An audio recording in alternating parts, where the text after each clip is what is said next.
To resolve comments in Google Sheet.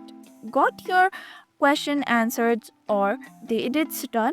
Don't leave comments threads hanging. Resolve comments helps keep your sheet clean and signals that tasks are completed. Let's learn how to tidy up those conversations like a pro. Open your sheet and find the task or the comment that has been done in your worksheet. Over here, you can see there are no comments. If you tap on the one in which you have a comment, then it will pop up like view comments. Simply tap on it, and there you can see a comment. And over here at the right side, you can see a tick icon.